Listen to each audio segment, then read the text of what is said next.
kita perlu mengenali cemas. Cemas ini punya pola atau punya siklus kehidupannya.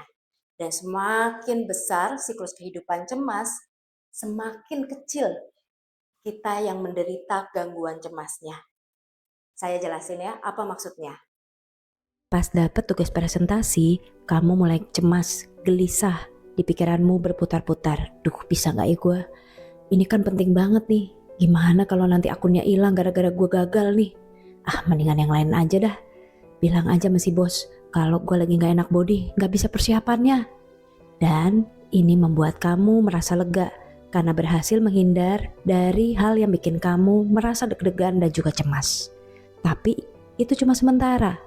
Besokannya ketemu sama si bos, kamu mulai deg-degan juga. Aduh, nanti si bos pikir gue belum dapat giliran, gue disuruh lagi nih. Ah, udah deh, mendingan gue naik tangga daripada satu lift sama si bos. Dan sekali lagi, otakmu belajar menghindar dari bahaya atau situasi yang bikin cemas, membuat saya menjadi aman. Tapi sekali lagi itu cuma sementara. Besokannya kamu pergi ke kantor, baru ngeliat building kantor, kamu udah ngerasa deg-degan, gak enak. Duh, kayaknya gue WFC aja deh. Lebih baik gue menghindar dan bisa jadi lebih fokus nih. Kerja dari kafe. Rasanya lega banget, aman, tentram. Tapi itu cuma sementara. Besokannya cuma ngeliat laptop aja, kamu udah deg-degan. Segen banget nih rasanya buka laptop. Mendingan gua drakoran, scrolling handphone. Dan sekali lagi otakmu belajar bahwa menghindari situasi yang membuat cemas ini bisa bikin saya lega. Dan disinilah siklus kecemasan mulai mengurung kamu. Dia semakin bertumbuh dan kamu semakin sempit, semakin menciut. Hidupmu semakin terbatas geraknya. Terus gimana caranya keluar dari spiral dan siklus cemas yang semakin membuat hidup kita terbatas?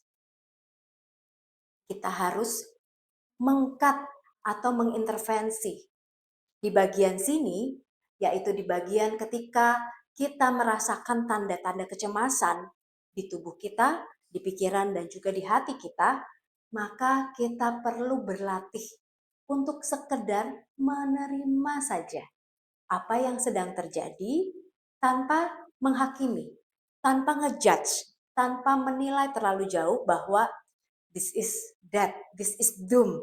Ini kiamat, rasanya dunia berakhir. Ini nih waktunya saya mati. Enggak, tidak perlu sampai di situ. Alih-alih kita menghindar atau kita jadinya menolak-nolak tubuh kita dengan bilang, gak boleh, saya gak boleh cemas, saya gak boleh kalah. Justru kita harus melatih diri kita untuk sekedar menerima. Oh, jantung saya lagi berdebar lebih cepat dari tadi. Oh, tangan saya rasanya dingin, mulai baal, mulai tidak terasa apa-apa. Oh, selalu memulai dengan oh. Cobalah selalu memulai dengan oh. Ini adalah tanggapan yang netral tanpa menghakimi. Berbeda kalau kita memulainya dengan kok nggak enak ya, kok nggak nyaman ya, duh ini pasti ada yang salah nih, duh kok begini sih. Perhatiin ya, kalau si kok, si, duh, ini sudah muncul di pikiran, maka berarti kita sudah bergerak bukan lagi menjadi pengamat atau pemerhati, tetapi kita sudah menjadi hakim, sudah menjadi penilai, asesor dari apa yang sedang kita alami. Padahal apa yang sedang kita alami ini yang memang adalah respon tubuh yang biasa terjadi, yang secara alami teraktifkan ketika dia sedang mensens bahaya. Dan mungkin saat itu bahayanya sebetulnya sudah tidak ada. Mungkin bahayanya terjadinya di masa lalu. Di masa saat ini, kesadaran inilah yang perlu kita latih. Oh, saya merasa seperti ini. Tetapi Sekeliling saya tidak ada bahaya kok. Oh, jantung saya masih inget nih. Dulu pernah, memang ada situasi yang gak enak yang bikin saya deg-degan. Dan waktu itu badannya jadi mengingat, ini adalah tanda bahaya. Kalau sekarang tidak ada tanda bahaya dan saya baik-baik saja.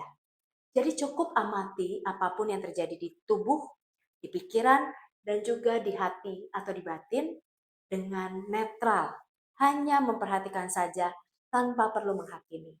Disinilah perlunya untuk kita berlatih open monitoring meditation.